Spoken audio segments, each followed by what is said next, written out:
Break के बाद स्वागत है आपका। थोड़ी देर में उत्तर प्रदेश का चुनावी महासंग्राम समाप्त होगा और उसके ठीक बाद हम आपके सामने महा एग्जिट पोल रखेंगे, जिसमें आपको बताएंगे कि उत्तर प्रदेश में किस तरीके की तस्वीर 2022 के लिए निकल रही है और पहाड़ में इस बार कौन सी पार्टी सत्ता पर काबिज हो रही है।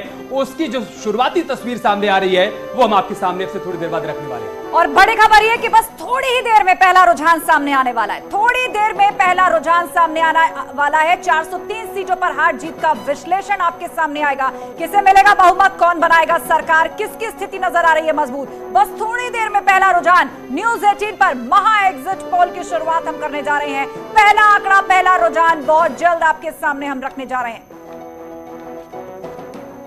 और 2017 के आंकड़ों की बात करें तो 403 सीटों में बीजेपी प्लस को 321 सीटें मिली थी और समाजवादी पार्टी और कांग्रेस को 54 सीटों पर संतोष करना पड़ा था। ये देखिए आप, समाजवादी पार्टी को 47 सीटें मिली थी और कांग्रेस पार्टी की सीटों को मिलाकर कुल मिलाकर 54 सीटें मिली थी। और बीएसपी की बात करें आप देखिए तो बीएसपी के खाते में 19 सीटें गई थी। जी हाँ, और कांग्रेस की स्थिति भी आप देखिए 2017 में क्या रही थी। बीएसपी को 19 सीटें मिली थी, कांग्रेस के खाते में भी 7 सीटें गई थी और 9 सीटों पर अन्य का कब्जा रहा। तो ये तो पार्टी वाइज हमने आपको आंकड़े दिखाए कि 2017 में किसको क्या हासिल हुआ। और उन्हीं 2017 के आंकड़ों की हम बात करें तो 403 सीटों पर बीजेपी प्लस यानी बीजेपी का जो गठबंधन रहा उसको 321 सीटें हासिल हुई। किस तरह बहुमत से बहुत आगे के आंकड़े को छूते हुए बीजेपी गठबंधन ने अपनी सरकार बनाई।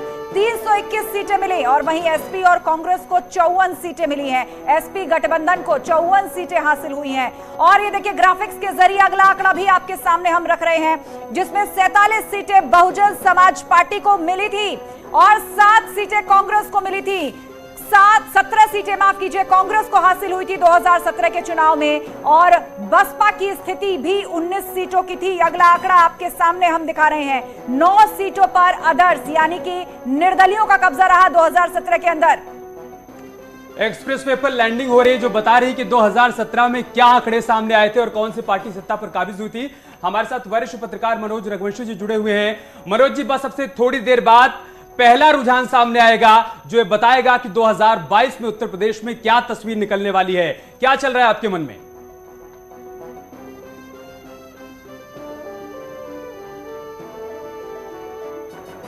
बोल तो दीजिए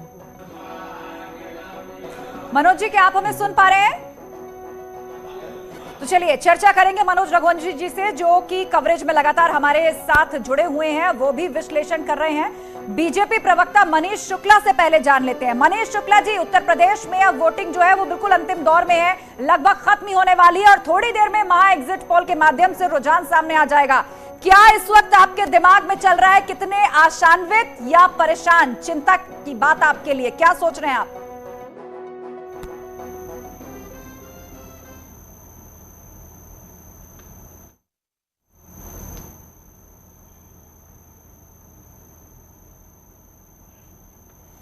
मनीष जी, यदि आप हमें सुन पा रहे हैं। देखिए, पूरा चुनाव भारतीय जनता पार्टी ने आदरणीय प्रधानमंत्री जी के नेतृत्व में, योगी जी के नेतृत्व में लड़ा है और जो गरीब कल्याण के काम हमने 5 साल में किए थे उसका पूरा असर चुनाव के दौरान दिखा है। जो कानून का शासन रहा है उसके नाते से भी सभी वर्गों का वोट भारतीय जनता पार्टी के पक्ष में मिलेगा और प्रचंड बहुमत की सरकार भारतीय जनता पार्टी की उत्तर प्रदेश में बनेगी। जनता के आशीर्वाद और मत से ऐसा पूरा विश्वास हमारा है।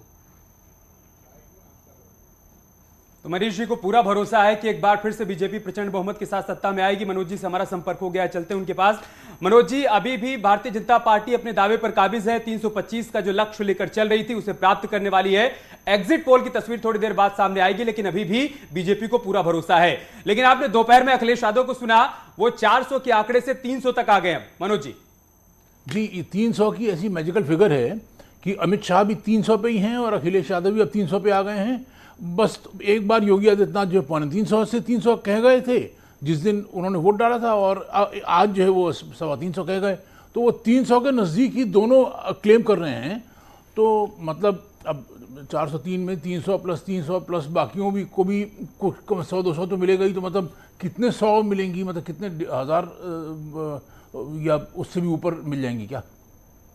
बिल्कुल, तो ये तो दावे हैं मनोज जी, जो हर सियासी पार्टी जो है वक्त का तकाजा भी है, करेंगी ही। कोई 400 कह रहा था, आप थोड़े से व्यवहारिक हो गए हैं तो अब 300 के इर्द गिर्द आंकड़ा घूम रहा है। लेकिन बड़ा सवाल यही है कि जनता ने आखिर किसको चुना है। बहुत बड़े बड़े दावे किए गए सपा की तरफ से भी। क्या लगता है आपको कि किन मुद्दों को लेकर विपक्ष चुनावी मैदान में था? क्या उन मुद्दों ने वाकई मतदाताओं के ज़हन पे छाप छोड़ी है, या बीजेपी जो पूरी तरह से लाभार्थियों को लेकर क्लेम कर रही है कि हमारा वोटर जो है वो लाभार्थी ही है, जो जाति धर्म से ऊपर उठकर हमें वोट देगा? देखिए, प्रॉब्लम ये, हमने विपक्ष के तो मुद्दे अपनी जगह बिल्कुल सटीक थे कि भाई महंगाई है, बेरोजगारी है, जो कि गांव के लेवल पे महसूस की जा रही है, मध्य वर्ग महसूस कर रहा है। किसान का आंदोलन हुआ, साल भर से ऊपर हुआ, वो सब उनके मुद्दे अपनी जगह थे सारे के सारे। वो मुद्दे तो ज़मीन पे थे। जो लाभार्थी वाली एक बात है बीजेपी की, उसमें एक मेरे मन में शंका है, जो कि मैं जाहिर पहले भी कर चुका हूं, लेकिन आज क्योंकि एग्जिट पोल है, बड़ी बात है, इसलिए इसमें दोबारा उस बात को बोल रहा हूं कि देखिए, लाभार्थी मतलब वोटर, अब वो वोटर 50 साल पहले जिस वोटर को मैंने देखा था वो अलग था। साइकिल लेता था, वोट देता था, कंबल लेता था, वोट देता था। लेकिन इस बार उन्हीं लोगों में से कुछ लोग ये बात कह रहे थे कि राशन और शासन, ये दो बड़े फैक्टर है जो कि बीजेपी के पक्ष में जाएंगे। एक बार रामगोपाल के पास चलते हैं। रामगोपाल, आप इस वक्त कहां मौजूद हैं? महा एग्जिट पोल से पहले किस तरीके की उत्सुकता आपके आसपास जो लोग मौजूद हैं उनके भीतर देखने को मिल रही है? बिल्कुल बिल्कुल, और इस वक्त मैं मऊ जनपद में मौजूद हूँ और मऊ की सबसे जो हॉट सीट मानी जाती है मऊ सदर, वहां पे खड़ा हूँ। और इस सीट पे करीब 25 सालों तक अंसारी परिवार, मतलब मुख्तार अंसारी और इन लोगों का कब्जा रहा है। और इस बार मुख्तार अंसारी तो खुद चुनावी मैदान में नहीं है, लेकिन उनके लड़के इस बार चुनावी मैदान में है सपा बसपा गठबंधन से। हमारे साथ मऊ की जनता है, उनसे पूछते हैं क्या होने जा रहा है। भाई साहब, मऊ में अच्छे व्यक्ति को वोट लोग देंगे, जो अच्छा आदमी होगा उसको वोट मिलेगा। कौन आ रहा है? अब ये तो जनता अपने मन में निर्णय कर ली है। कौन आ रहा भैया? यहाँ तो बीजेपी आ रही है मऊ में, आएगी एकदम पक्का आएगी। कौन आ रहा भैया? अशोक सिंह, भाजपा। अशोक सिंह जीतेंगे? जी हाँ। लेकिन कब्जा तो एकदम, कब्जा टूटेगा इस बार। क्या होने वाला है? भाई योगी जी आने वाले हैं। योगी जी आएंगे मऊ में भी? मऊ में भी बदलाव होगा। बदलाव होगा। कौन आ रहा है? अशोक सिंह, मऊ से। मऊ से? तो क्या अंसारी परिवार का जो तिलिस्म है वो टूटेगा इस बार? बात भी रख रही है, मतदाता है, वोटिंग करने के बाद अपने दिल की बात बोल रहा है पूरा खुल के। आप बने रहे रामगोपाल, लेकिन इस बीच हम लखनऊ लिए चलते हैं। वही लखनऊ जिसके लिए ये पूरी रस्साकशी है, पूरी लड़ाई है। हमारी सहयोगी मेनका हमारे साथ जुड़ी हुई है। मेनका, लखनऊ सेंटर में इस वक्त कौन से मेहमान जुड़ चुके हैं? जनता क्या कह रही है? बस थोड़ी देर में पहला रुझान सामने आने जा रहा है माय एग्जिट पोल का। बिल्कुल आस्था, और इससे पहले कि न्यूज 18 महा एग्जिट पोल अपने दर्शकों के सामने रखे, हम अपने मेहमानों से बात कर रहे हैं, अपने सहयोगियों से बात कर रहे हैं, ये जानने की कोशिश कर रहे हैं कि लोगों के मन में क्या है। और हमारे मेहमानों के दावे, जैसा कि आपने कहा कि शुरुआत में सभी कह रहे थे 400 पार, खासकर समाजवादी पार्टी के राष्ट्रीय अध्यक्ष अखिलेश यादव, लेकिन अब सभी व्यवहारिक हो गए। 300-325 की बात हो रही है। और इस वक्त हमारे साथ हमारे बहुत ही खास मेहमान, हमारे सहयोगी पवन गौड़ जुड़े हैं, जो कि पूरे उत्तर प्रदेश, कह सकते हैं कि पूरे उत्तर प्रदेश में पूरे चुनाव के दौरान घूमकर लखनऊ पहुंचे हैं। और हमारे साथ संकेत जी भी हैं, जो कि लखनऊ से ही हैं और लखनऊ के ही रिपोर्टिंग करते हैं, लेकिन चुनाव के दौरान पूरे यूपी का दौरा इन्होंने भी कर डाला है। तो इन्होंने लोगों के बीच जाकर इन लोगों ने समझने की कोशिश की है। जैसा कि आप भी निकली, जिले जिले में आपने अपने प्रोग्राम किया चुनावी संग्राम, और चुनाव संग्राम के दौरान भी, चुनाव एक्सप्रेस के दौरान भी आपने लोगों को समझा, जाना, परखा, उनके मन को समझने की कोशिश की। तो पवन से जान लेते हैं, संकेत से जान लेते हैं, एक एक छोटा रिएक्शन ले लेते हैं कि महा एग्जिट पोल से पहले इनका एग्जिट पोल क्या कह रहा है। पवन, देखिए इनका जो चुनाव की जब शुरुआत थी ना, तो मुद्दे कई सारे अलग अलग थे, लेकिन एक बहुत बड़ा मुद्दा जो कि बीजेपी ने भी नहीं सोचा होगा इतना बड़ा काम आएगा, राशन। जब प्रधानमंत्री नरेंद्र मोदी ने कोरोना की शुरुआत में जब राशन मुफ्त बांटना शुरू किया था, तो शायद उन्होंने सोचा नहीं होगा कि ये मुद्दा इतना बड़ा बन जाएगा और उत्तर प्रदेश विधानसभा चुनाव में उनके लिए गेम चेंजर का काम करेगा। लेकिन ये सारे फेज में काम करेगा, ये पूर्वांचल के एरिया में ज्यादा काम करेगा? नहीं, देखिए उत्तर प्रदेश की अगर बात करें ना, तो पश्चिम से लेकर चुनाव की शुरुआत हुई थी और पूरब तक गई थी, तो हर फेज में गरीब आदमी है, जो निचला तबका है वो हर फेज में है। और जब निचले तबके के पास राशन गया मुफ्त, लगातार पिछले 2 साल से। लेकिन तो बहुत सारे लोग तो ये भी कह रहे थे कि राशन से क्या होगा, नौकरी दो, रोजगार दो, उस पर भी बात करेंगे। संकेत से भी एक हाल ले लेते हैं।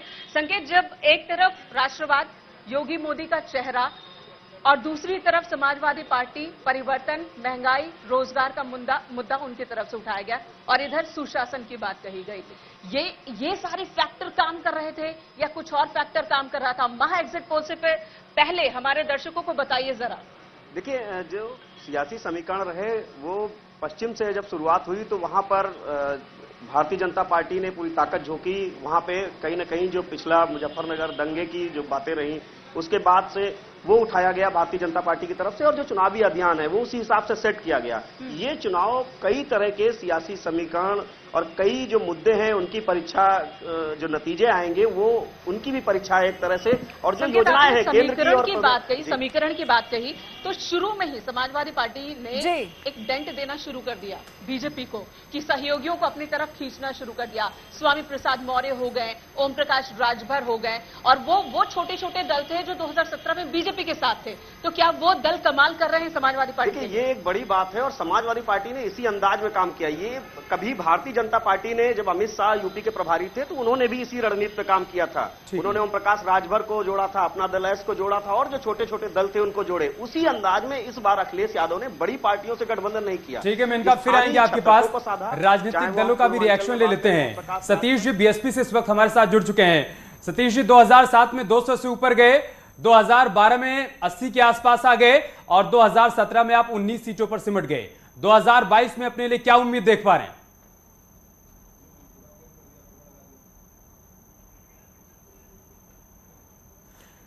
सतीश जी से संपर्क की कोशिश करेंगे। फिलहाल ऋषभ के पास चलते हैं, जो कि गाजीपुर से हमारे साथ जुड़े हुए हैं। ऋषभ, गाजीपुर में किस तरीके की उत्सुकता, कैसा उत्साह है लोगों के भीतर महा एग्जिट पोल को लेकर? बातचीत करिए लोगों से। हाँ, देखिए, मैं इस वक्त गाजीपुर में मौजूद, हमारे साथ बुजुर्ग से लेकर युवा सभी मौजूद हैं, और आप कुछ युवा हमारे साथ हैं। आप बताएंगे किस बात पर ऊपर वोट हुआ, आपको क्या उम्मीद, अगली सरकार कैसी होने वाली है?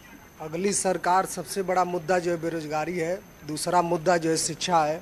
बेरोजगारी हर युवाओं की एक जो है सोच है, और आने वाले समय के लिए बेरोजगारी सबसे बड़ा मुद्दा बन करके उभरा है। मैं सरकार चाहे किसी की भी बनती है, चाहे किसी भी पार्टी की, उससे हमें नहीं मतलब है। मेरे युवाओं, नौजवानों को नौकरी चाहिए, चाहे हर हाल में चाहिए, इसके लिए चाहे कुछ भी सरकार करे।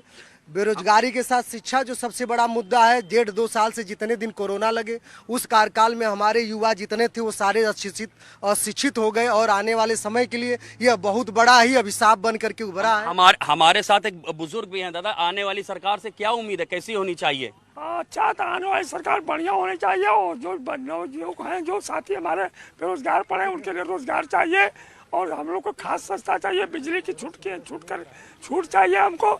और आने वाली सरकार से उम्मीद है कि अब अच्छा से अच्छा काम करे, कि लोगों में उसका बिल्कुल ये वोटर है और वोट करके आए हैं और उम्मीद जता रहे हैं कि अब जो सरकार बने वो किन बातों पर ध्यान दे।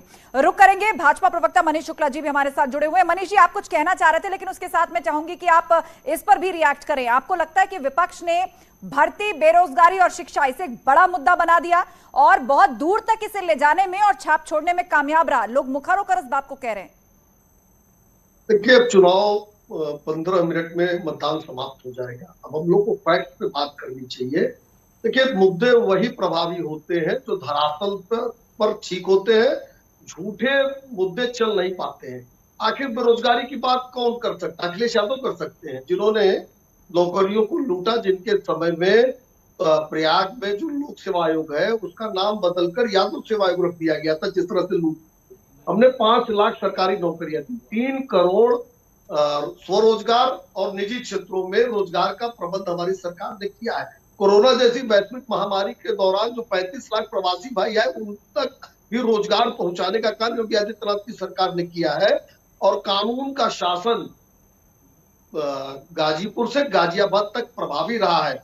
वहीं अखिलेश यादव के ऊपर जो हम लोगों ने कहा था कि अपराधियों और माफियाओं के संरक्षणदाता है, नाहिद हसन से लेके अब्बास अंसारी के पहला चरण और अंतिम चरण में जो वीडियो दोनों अगर देख लीजिए तो स्पष्ट होता है, और जनता ये सब समझती है। सभी वर्ग के लोग, हिंदू हो, मुसलमान हो, किसी भी जाति का हो, बात तो लोग कर ही रहे हैं। सबको, लेकिन आप ये कह रहे हैं कि बेरोजगारी को अगर आप सिरे से खारिज कर रहे हैं, तो ऐसा नहीं कि इस बात को सिर्फ अखिलेश यादव कह रहे थे या फिर सवाल आपसे न्यूज चैनल्स की तरफ से पूछा जा रहा है, आम लोगों के बीच भी तो चर्चा थी ना मनीष जी।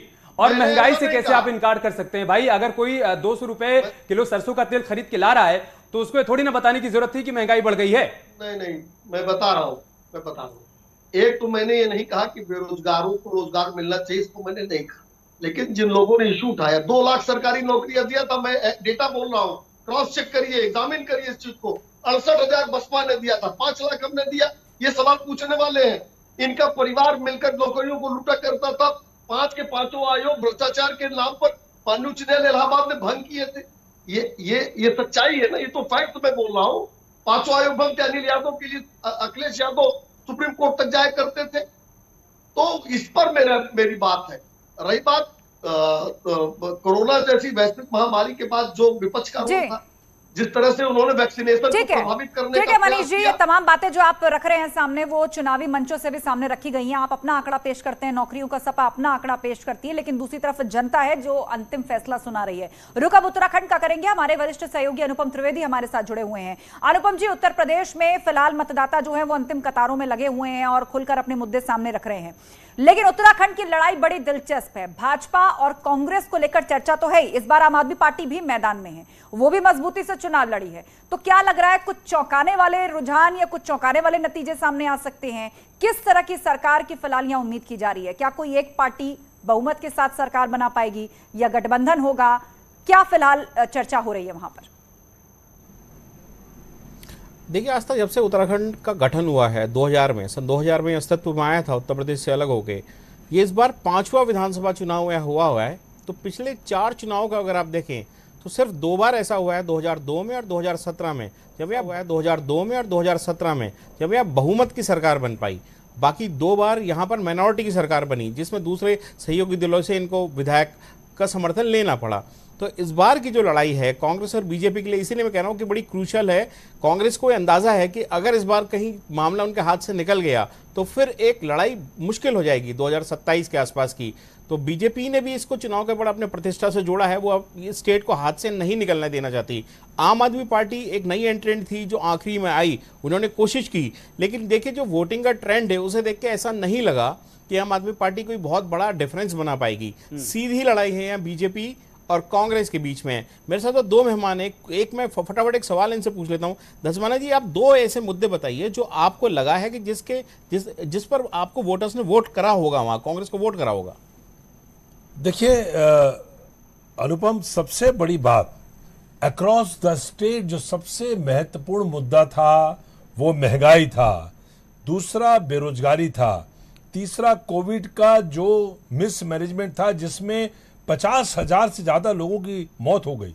मतलब आप ये कल्पना करिए कि 7,500 लोग तो वो मरे जो RT-PCR पॉजिटिव आए, और लोगों ऑक्सीजन के बिना लोग तड़प करके मर गए, लोग आईसीयू और वेंटिलेटर के बिना तड़प करके मर गए। पूरे प्रदेश के अंदर जो 5 साल का कुशासन था, इतना बड़ा मुद्दा था, मैं समझता हूं चौथे मुद्दे की आवश्यकता ही नहीं थी। पूरे प्रदेश के अंदर महंगाई, आप बताइए, किसी को बताना पड़ेगा कि 200 रुपए किलो सरसों का तेल हो गया? किसी को बताना पड़ेगा कि 1,000 रुपए? अरे भाई, महंगाई कितनी जीत रही होगी कांग्रेस? मैं समझता हूं कंफर्टेबल मेजोरिटी आएगी। 38 से लेकर के 45 के बीच में हमारी सीटें आने वाली हैं। राज्य में जनता जो मैंडेट दे चुकी है, जो अपना जनादेश दे चुकी है, वो कांग्रेस के पक्ष में है। प्रदेश के अंदर सरकार कांग्रेस की बनने जा रही है। ये मैं आपको अभी, आप एग्जिट पोल आएंगे, हाथ कंगन को आरसी क्या, पढ़े लिखे को फारसी क्या। बीजेपी से रिएक्शन लेते हैं। सुरेश जोशी जी, आपने नारा दिया चुनाव में जाते समय कि इस बार 60 पार, लेकिन ये प्रैक्टिकल नारा, क्या आपको लगता है कि ऐसा कुछ सीन हुआ है? क्या बीजेपी वास्तव में सत्ता में लौट भी रही है? 60 तो दूर की बात है। अनुपम जी, एक बात बताओ, 2014 से लेकर के 2022 तक जितने चुनाव हुए हैं, आपके चाहे एग्जैक्ट पोल हों, चाहे मीडिया घराने हों, वो कभी भी किसी भी राज्य में, जिस राज्य में हम 1 बार 2 बार 3 बार रिपीट हुए हैं, उन राज्यों में हमको रिपीट होते हुए दिखा रहे थे क्या? और जो पार्टी आज इस प्रदेश में ये कह रही है कि साहब ये कोरोना का मिसमैनेजमेंट था, ये बेरोजगारी थी, ये महंगाई थी, देखो प्रश्न ये खड़ा होता है कि जिन प्रदेशों में आपकी सरकारें हैं, क्या वहां पर को 200 रुपए लीटर तेल की जगह 100 रुपए बिक रहा है क्या? जोशी जी को ये भी तो ख्याल रखना होगा ना अनुपम। आएंगे आपके पास, फिर से आएंगे, हमें एक छोटा सा ब्रेक लेना होगा, लेकिन आप कहीं मत जाइएगा, क्योंकि ब्रेक से लौटेंगे तो हर एक सीट की तस्वीर आपके सामने रखेंगे। आपके मन में सवाल होगा कि करहल में क्या होगा, आपके मन में सवाल होगा कि गोरखपुर में क्या होगा, आपके मन में सवाल होगा कि कुंडा में रघुराज प्रताप सिंह का क्या होगा। हर सवाल का जवाब अब से थोड़ी देर बाद। बने रहे हमारे साथ।